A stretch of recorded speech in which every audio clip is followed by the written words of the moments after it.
Et coucou, bienvenue pour cette nouvelle vidéo.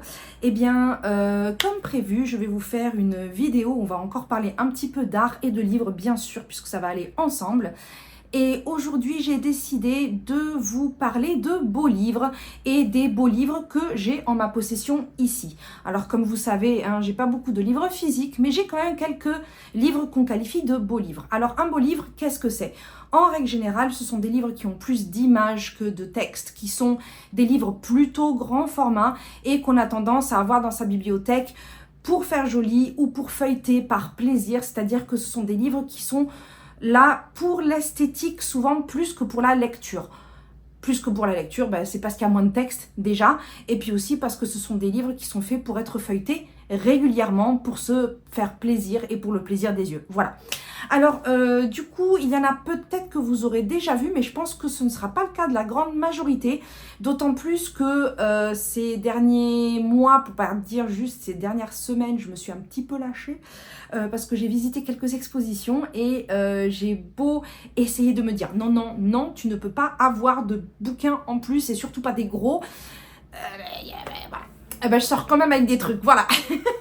Donc écoutez, et bien sur ce, on va commencer tout de suite avec un livre que j'ai acheté à la librairie Tsutaya. Alors si certains d'entre vous ont lu ma petite interview qui a été faite sur Babelio, le site de Babelio, en fait, j'avais expliqué que j'aimais beaucoup la librairie Tsutaya ici. Et en fait, j'en ai visité d'autres dans l'ensemble du Japon. Alors, j'en profite pour vous en parler parce que je sais que plusieurs d'entre vous viennent au Japon et aiment lire. Sinon, vous ne seriez pas sur la chaîne, hein. Et je vous conseille sincèrement d'aller inspecter les librairies de la grande chaîne Tsutaya parce que souvent, ils choisissent des endroits sympas, ils font souvent des choses assez cosy. Ils ont aussi tendance parfois à mettre des petits salons ou des cafés directement dans la librairie. Franchement, c'est super agréable. Donc, j'en ai un qui est pas très loin de chez moi, qui est très très joli. Je sais plus si je vous avais montré les vidéos, mais sinon, on va y remédier un de ces jours parce que j'irai prendre un café là-bas. Et il y en a une autre qui vient d'ouvrir parce qu'il y a un centre commercial qui vient d'ouvrir en gare de Takamatsu. Et dedans, donc, il y a cette nouvelle librairie Tsutaya dont je vais vous montrer des images un petit peu plus tard. Parce que malheureusement, j'y suis allée et que forcément, je ne suis pas repartie les mains vides. Voilà. Et donc, le Tsutaya de la gare de Takamatsu a ce qu'on appelle un lounge, c'est-à-dire que on peut y aller sans consommer, mais il faut payer en fait pour pouvoir s'asseoir. On paye à la demi-heure ou à l'heure. Par contre, du coup, on peut lire les bouquins qu'on vient d'acheter, on peut, enfin voilà. Par contre, si on paye, on a aussi accès à des boissons illimitées et il me semble des snacks illimités selon la somme que vous avez décidé de payer. Voilà. Et ça inclut, il me semble aussi, des boissons avec alcool, etc. Alors, je dis pas forcément que c'est bien ou que c'est pas bien, mais je pense que c'est très bien aussi pour des gens qui ont besoin de se réunir, de parler, enfin pour plein de choses comme ça. Je trouve le principe en soi très sympa, surtout que l'ambiance fait que c'est pas des gros pochetrons qu'on va retrouver là en train de... Voilà, hein, ces gens-là, ils vont pas aller dans des trucs où il y a que des bouquins et où tout le monde est super calme. Alors, revenons-en à nos livres, puisque c'était le but. Et donc, le premier livre que j'ai acheté dans le Tsutaya à Takamatsu, c'est un livre consacré au studio Ghibli. Alors, si vous êtes venu au Japon et que vous avez visité le musée Ghibli, personnellement, je l'ai absolument adoré. Je pense que ça n'est pas forcément la tasse de thé de tout le monde, mais pourquoi je l'ai adoré? Parce que j'adore voir en fait tout ce qui est film déconstruit, tout le procédé en fait qui permet de faire vivre des images, tout ce genre de choses. Et surtout, mon truc préféré, donc déjà ça a été ce truc avec les caméras, avec les bobines de film, mais aussi l'atelier de peinture. Parce que l'atelier de peinture, il y a de la peinture partout et c'est le bordel, forcément j'adore. Mais aussi parce que les peintures elles-mêmes sont tellement belles. C'est un truc de fou. Et je pense que tout le monde connaît les studios Ghibli ou Ghibli. Vous pouvez dire celui que vous voulez, il n'y a pas vraiment de... et du coup... Forcément, quand j'ai vu ce livre-là qui n'était que des images, j'ai trouvé que c'était absolument fantastique. Déjà, vous avez cette double couverture qui s'ouvre sur l'un des décors du voyage de Chihiro, qui est l'un de mes préférés. Et donc, on va voir effectivement tout un tas de peintures, de décors. C'est bien la meuf, en fait, elle est en train de feuilleter pour elle, elle vous montre rien. Je pense quand même que quand je ferai la vidéo, je vais vous montrer des images de plus près quand même, je vais pas vous faire ça. Donc voilà, on revient sur le voyage de Chihiro. Le truc en fait, c'est que, alors, j'ai changé de téléphone et du coup je suis en train de tester différentes choses pour voir ce qui fonctionne mieux, moins bien, etc. Donc je suis désolée si c'est peut-être un petit peu flou ou j'essaie de vous montrer, mais en fait je ne vois pas ce que je fais. Voilà.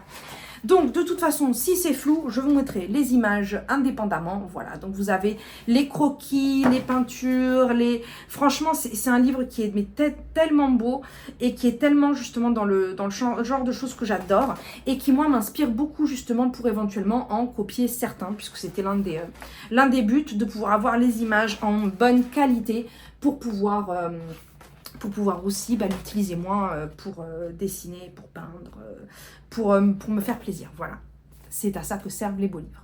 Alors, le suivant. Alors, on reste dans la catégorie des trucs que j'aime bien et qui ne vont pas trop vous surprendre. Mais cette fois, avec Junji Ito. Voilà. Alors, Junji Ito, mangaka de l'horreur ultra connu grâce aux rééditions de ces dernières années. J'avais déjà lu ces mangas quand ils ont été édités pour la toute première fois en France, donc j'étais encore à Montpellier, donc ça date d'il y a au moins 25 ans.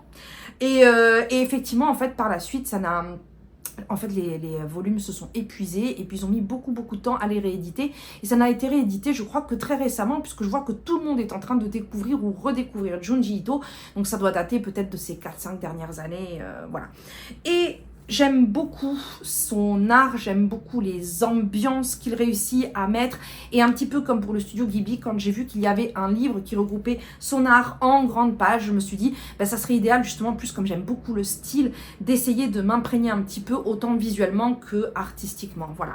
Donc, alors je vais essayer de choisir des images quand même qui sont montrables, qui soient pas trop cracra, quoi. Voilà, ça c'est sympa, ça c'est joli. Voilà, ça fait limite pop star, voilà. Mais c'est vrai que j'aime beaucoup comme ça avoir des planches également en couleur, puisque souvent le manga est en noir et blanc. Ça permet d'avoir une vision différente des choses, mais j'avoue que je préfère le noir et blanc. Voilà, donc ici vous avez un autre exemple, un détournement de l'œuvre de Munch, Le Cri, mais version horreur. Et il y en a pas mal comme ça. Alors encore une fois, je vous mettrai quelques images directement séparées. Ah oui, alors il faut savoir que Junji Ito a des chats, qu'il adore les chats et qu'il a écrit un manga autour de sa vie avec ses chats. Donc on n'est pas forcément dans l'horreur, mais malheureusement j'arrive pas à mettre la main dessus. Voilà, même ici au Japon je cherche, mais promis, si un jour je mets la main dessus, alors c'est l'un des premiers trucs que je vais vous montrer, hein, voilà. Alors donc voilà, vous avez des choses assez typiques avec Junji Ito au niveau graphisme, c'est normal, c'est lui qui l'a fait, hein. Et voilà, donc ce sont surtout des images que l'on voit sur les couvertures de ces recueils. Et puis écoutez, sur ce, on va passer au suivant. Pour le suivant, on va en revenir au studio Ghibli, mais en fait non. Pourquoi? Alors je vais vous expliquer. En fait, c'est parce que il y a 2 mois, je suis allée passer des vacances dans la préfecture de Nagasaki, qui est l'une des quelques préfectures qu'il me restait à découvrir. Et dans cette préfecture, je suis allée aux îles Goto. Vous inquiétez pas, vous les verrez. Mais juste pas aujourd'hui. Et en fait, il y a eu un jour où c'était une pluie absolument torrentielle, il n'y avait pas moyen de faire quoi que ce soit. Et en fait, quelqu'un m'a dit qu'il y avait un musée de type Ghibli. Alors en fait, c'est assez différent puisque ce ne sont que quelques œuvres d'art. Mais en fait, au début, je n'ai pas compris le rapprochement avec le studio Ghibli. J'ai dit, bon, rien d'autre à foutre. Et puis, il pleut comme vache qui pisse. Donc, allons-y. Et en fait... alors je vous écrirai le nom sur l'écran parce que là tout de suite forcément ça ne me revient pas. C'est Yamamoto. Et le problème en fait c'est que pour les noms de famille j'ai aucun problème à lire les kanji. Et pour les prénoms c'est toujours un problème parce que la lecture n'est pas la même. Bref, passons. Donc c'est Yamamoto Niji, je crois. Niji Yamamoto. Bref. Et en fait, c'était une personne qui a travaillé dans les studios Ghibli et c'était lui en fait qui faisait les fonds, les décors de fond de la plupart des films que l'on connaît si bien, puisqu'il a participé à Chihiro, il a participé au Voyage de Mononoke, au Château dans le ciel, enfin voilà, je vais pas vous faire la liste, mais beaucoup de ces films d'animation. Et donc forcément, quand j'ai vu, puis les décors sont tellement beaux. Alors, cette petite carte postale, que je vous montrerai de près si c'est flou. En fait, c'est l'un des décors de Princesse Mononoke, si je me rappelle bien. Mais, alors pourquoi j'ai dit Ghibli, mais en fait non? Parce que, comme j'avais déjà un livre consacré à l'art du studio Ghibli, il a également fait, écrit, créé, peint.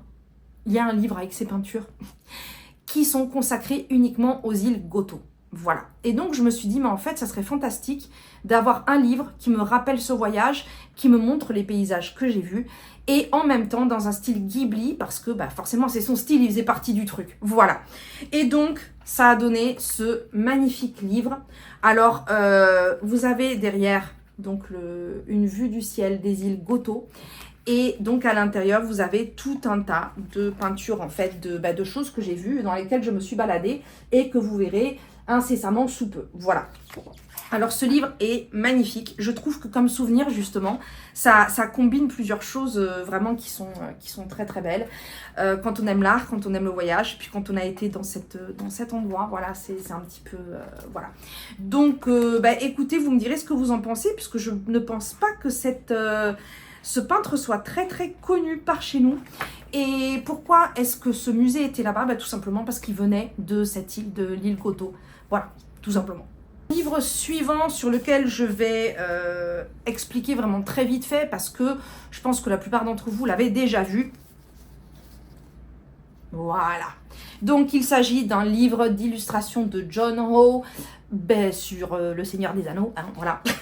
Comme la couverture le montre très très fortement.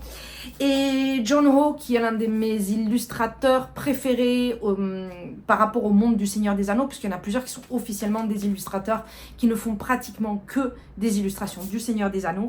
Et ce livre en particulier, je l'adore pour les mêmes raisons que les précédents que j'ai cités, d'un point de vue esthétique, artistique, par rapport à ce que ça me rappelle, aux souvenirs que j'ai avec le film, avec le monde de Tolkien, etc. Et... parce qu'en fait, le monde de Tolkien... En fait, j'ai connu les peintures d'Alan Lee et John Ho avant que le film soit créé et avant même de connaître Le Seigneur des Anneaux, parce que, en fait, mes cousins, avec qui je passais beaucoup de temps pendant les vacances d'été quand j'étais petite, sont aussi tous dans l'art, dans tout ce genre de choses. Et sans le vouloir, en fait, les après-midi, comme il faisait trop chaud, on était en Espagne, il faisait genre 45 degrés, on restait sous les arbres autour d'une table et tout le monde était en train de peindre, de dessiner. Et donc certains de mes cousins qui étaient plus âgés que moi ramenaient ce type de livre pour justement avoir de l'inspiration, et donc du coup moi j'étais complètement fascinée par les images, je les trouvais absolument fantastiques. Et c'est comme ça que j'ai découvert Alan Lee, John Ho, Ted Nasmith et d'autres artistes connus qui ont illustré ces mondes-là. Voilà. Mais j'avoue que j'ai vraiment une préférence pour John Ho. Par la suite, les films sont sortis et j'ai vu aussi qu'Alan Lee et John Ho ont participé au décor. Et c'est pour ça en fait que le film, pour moi, était si familier et si semblable au livre, pas seulement à cause de l'histoire du roman qui a été très bien retranscrite, mais aussi parce que mes yeux étaient déjà familiers avec cette imagerie qui a été réutilisée pour les films. Voilà. Alors, je vous montre vite fait. Donc c'est pareil, celui-là c'est aussi d'un point de vue artistique, d'autant plus qu'il y a... Et moi, ça, c'est quelque chose que j'adore avec les livres d'art. Il y a les peintures, mais il y a les croquis, il y a des détails, il y a des procédés de dessin, des procédés de peinture. Bref, c'est un régal pour les yeux, c'est un régal pour la tête. Moi, personnellement, c'est ce genre de livre, pour moi, c'est vraiment ceux avec lesquels je me régale le plus. J'aime les livres d'art en général, qui montrent de l'art, mais quand on a le procédé, quand on a plusieurs phases, quand on a... Personnellement, voilà, c'est un truc, je peux passer des heures à regarder ça. Voilà. Le suivant, alors c'est de l'art sans en être, mais je vous le montre quand même parce qu'il est important pour moi et que je ne pense pas vous l'avoir déjà montré. Alors je vous montre le machin parce qu'il pèse, hein. Voilà. Alors c'est un de ces livres que j'ai acheté pendant une exposition. Cette exposition, par contre, c'était une exposition qui a eu lieu à Londres et dans laquelle je suis allée avec des amis à moi. Des personnes en fait qui sont devenues des amis après avoir fouillé ensemble en Sibérie. Or, cette exposition qui est basée sur les Scythes qui étaient une civilisation nomade en Sibérie, bah forcément on s'est senti très concerné puisque on y a vu beaucoup d'objets qu'on avait vus en Sibérie au musée de Kyzyl et qui ont été importés juste pour le temps de l'exposition. En même temps, ça nous a permis aussi de voir l'avancée de plusieurs endroits, de fouilles, les nouvelles découvertes, les explications. Bref, pour nous, c'était un plaisir de revoir tout ça dans un contexte un peu plus civilisé et un peu moins... comment dire.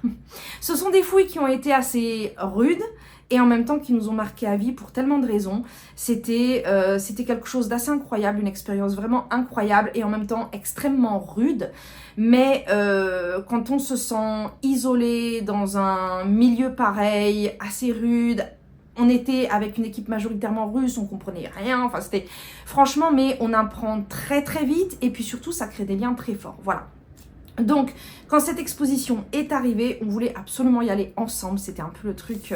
Et pourquoi je vous le montre? Parce que en archéologie, on ne sort pas que des os et des cailloux, on sort aussi des objets d'art. Voilà, des objets d'art, que ce soit des bijoux, que ce soit des tissus, que ce soit... voilà, donc ça, je vous mettrai des images directement pendant que je parle, parce que Pépère, il est un peu lourd. Alors, si je commence à l'ouvrir pour vous montrer, ça va être un petit peu compliqué. Voilà. La civilisation Scythe... Ah, oh ben...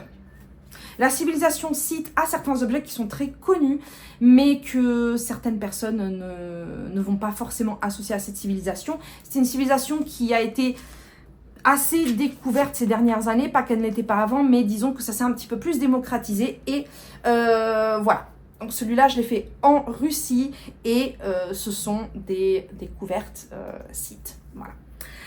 Écoutez, sur ce, on va passer au suivant. Et maintenant, on va passer à la pile suivante. C'est pour ça que je cherchais. Je me dis, où sont mes bouquins? Deuxième pile. Alors, cette fois, je vais vous montrer surtout des livres, en fait, que j'ai achetés pendant des expositions ici au Japon.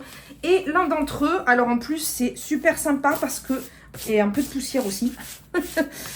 Parce que, en fait, ils ont fait un petit tote bag pour trimballer le livre, qui est exactement la taille du livre, avec une illustration en rapport avec l'exposition. Alors, cette exposition était pour des estampes de Hasui Kawase. Alors, si vous ne connaissez pas, sincèrement, c'est un peintre que je ne connaissais pas non plus vraiment avant. Oui et non, parce qu'en fait, j'avais 2-3 cartes postales que j'avais achetées ici parce que je les avais adorées. Et je ne m'étais pas rendu compte, en fait, que c'était le même peintre. Et en fait, j'aime beaucoup parce que, oui, ce sont des estampes ukiyo-e, mais... il a représenté des scènes d'une façon assez différente. Il est considéré comme le dernier grand représentant des estampes ukiyo-e parce qu'il a mélangé les traditions qu'il a gardées, qu'il a essayé de continuer à garder dans le temps, puisque c'est quelqu'un qui a beaucoup peint dans les années 20, dans les années 30, et puis ensuite il y a eu la Seconde Guerre mondiale, et à partir de la Seconde Guerre mondiale, il a continué, il a persévéré, mais il a en même temps inséré... J'avais pas du tout le mot français, alors du coup, désolée, j'ai bloqué. Il a inséré des éléments plus modernes, des éléments... Donc en fait, c'est ce qui lui a permis de garder un certain succès pendant longtemps, jusqu'au moment où l'art a complètement changé, le goût des gens s'est dirigé vers autre chose, et puis il a un petit peu passé à la trappe. Voilà. Alors, qu'est-ce que j'aime beaucoup chez lui? C'est entre autres toutes ces représentations de nuit, ces représentations assez sombres. Il a fait beaucoup d'estampes comme ça, voilà, de ce style-là, que je trouve très très beau et qui n'est pas forcément courant. On en voit dans d'autres estampes, mais ce n'est pas quelque chose vraiment de récurrent. Et lui, il en a fait beaucoup. Il a représenté les paysages vraiment d'une façon assez particulière. Voilà, ici par exemple, vous voyez le grand torii de Miyajima, en face de la ville d'Hiroshima, de nuit également. Et il y a beaucoup de paysages. Alors, il y avait ces paysages de nuit, beaucoup de paysages urbains, peut-être un petit peu moins rêveurs que ce qu'on a pu voir dans d'autres estampes ukiyo-e. En même temps, c'est quelqu'un qui est du XXe siècle, donc qui a beaucoup évolué avec son temps. Et également, voilà, vous en avez d'autres de nuit, il y en a vraiment beaucoup. Et surtout, ces paysages de pluie, ces paysages de neige que j'ai trouvé extrêmement beaux. Bref, je me suis complètement régalée avec cette exposition.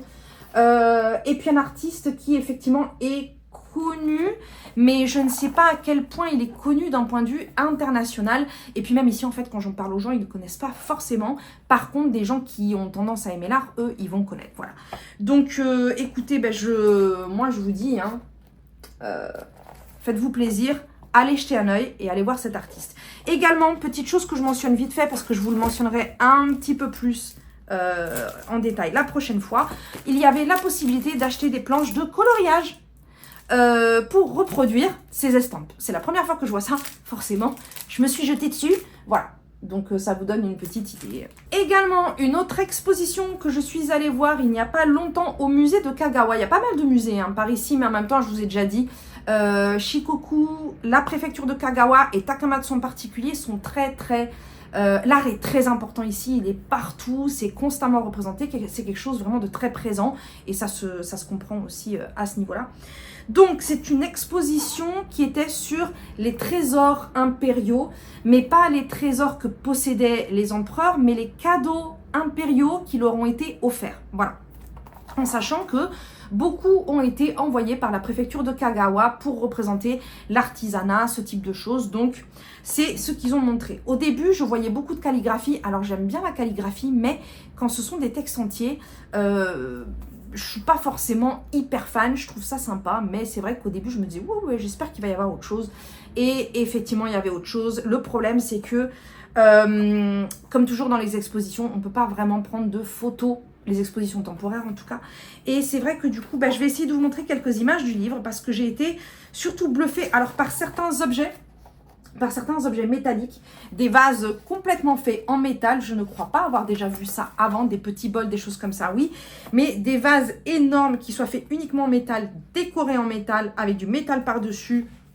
Les peintures, je les ai trouvées absolument superbes.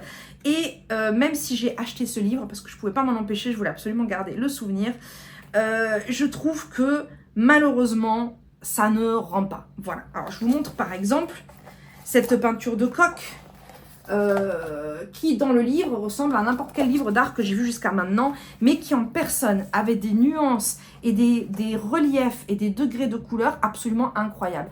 Alors, ce genre d'œuvre, ça fait partie de ces œuvres qu'il faut voir en personne pour vraiment apprécier le détail, les effets. Voilà, par exemple ça, c'est très classique, hein, c'est très classique. Et puis pourtant, quand je les ai vus en vrai, vraiment j'étais fascinée devant ces peintures d'oiseaux. J'ai dû rester peut-être 10 minutes, un quart d'heure, juste à regarder chaque détail, mais il n'y avait pas que moi, hein.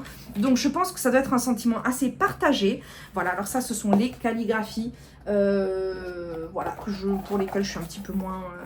Il y a certaines calligraphies que je trouve très très belles, et puis celles qui sont comme ça, c'est juste que j'y suis pas spécialement sensible, parce qu'au final, je trouve l'écriture normale plus esthétique que ce type de calligraphie. Voilà. En tout cas, très très bonne exposition. Je regarde régulièrement ce qui passe par ici, parce que je trouve qu'il y a des expositions très intéressantes qui passent dans le coin.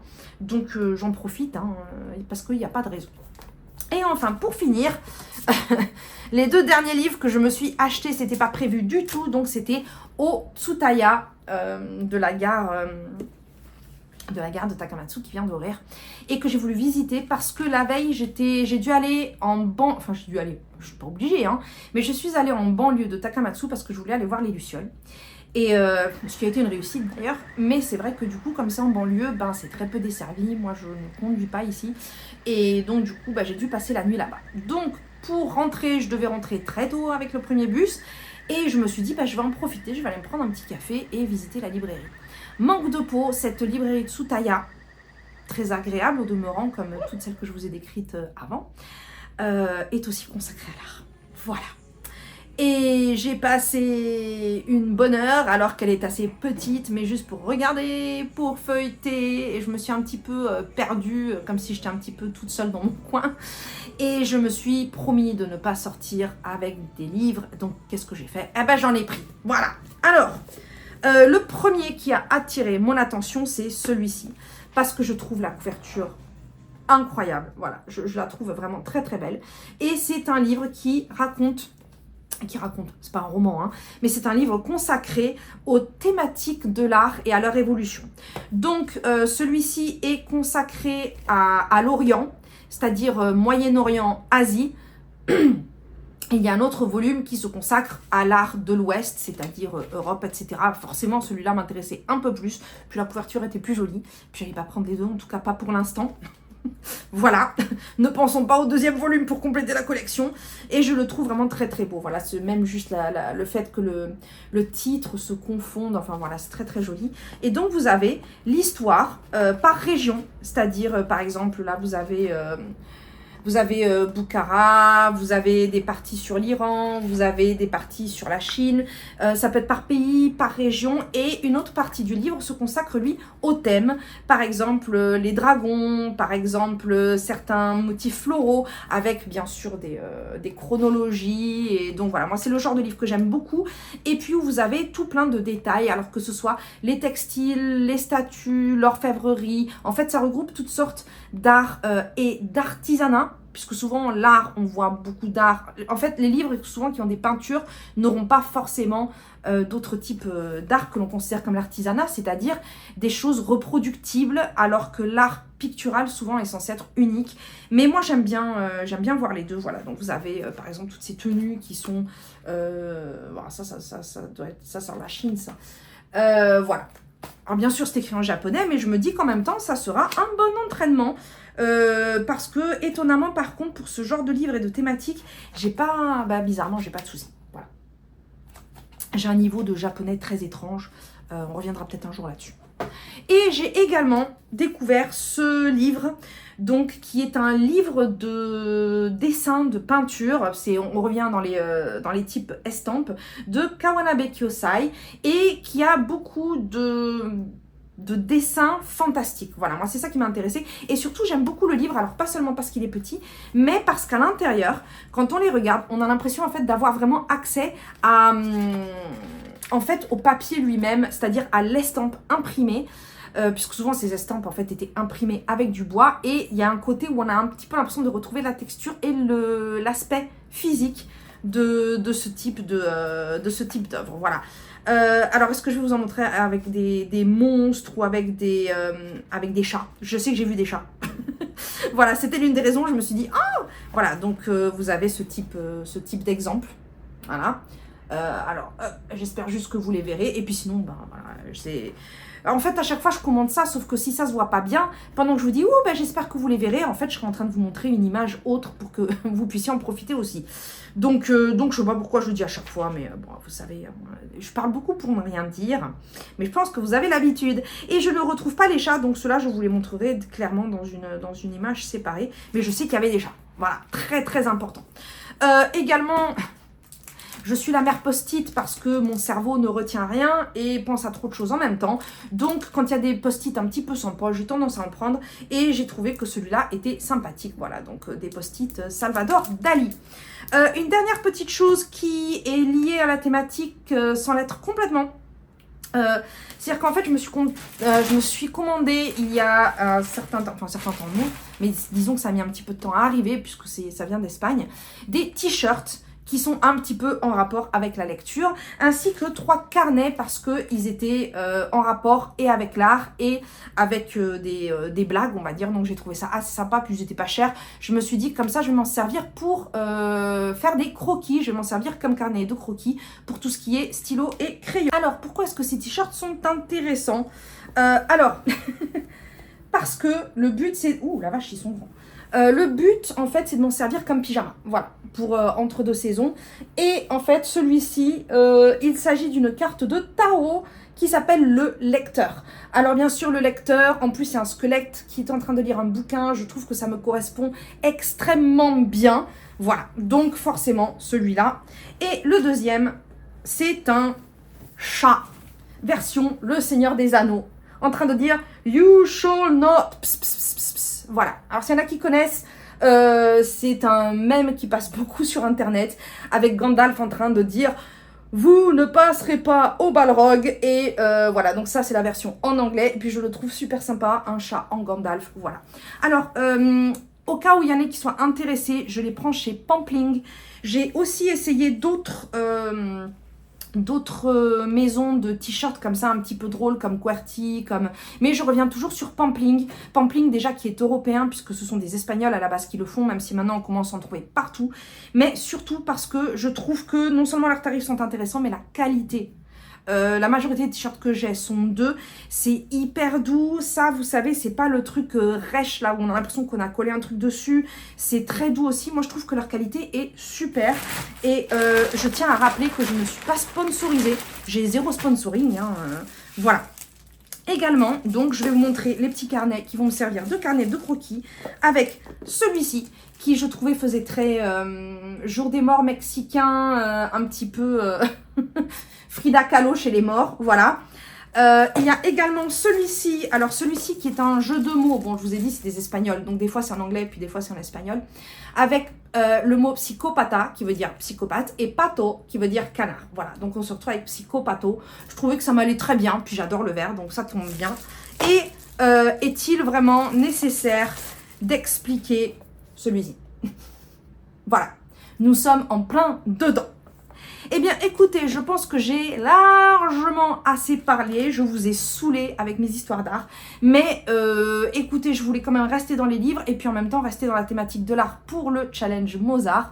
Et j'avoue que ça faisait un moment que ça me démangeait aussi de vous présenter ces livres, mais je savais pas trop comment vous les présenter parce que ce ne sont pas des lectures en tant que lecture. Voilà, donc c'était un petit peu, je me suis dit, eh ben, tiens, allez, là ça va passer.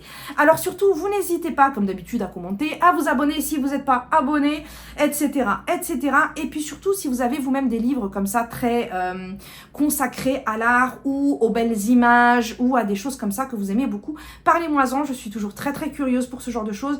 Et puis je pense que à travers mes vidéos, vous avez compris que c'est une thématique qui me touche beaucoup, qui me concerne beaucoup et dont, si je pouvais avoir la place et arrêter de déménager, dont je m'entourerais volontiers si je pouvais, voilà. Si je pouvais avoir de l'art, des livres autour de moi en permanence, je serais la plus heureuse des femmes. Voilà. Et sur ce, je vous dis à très bientôt pour une nouvelle vidéo. Ciao, ciao!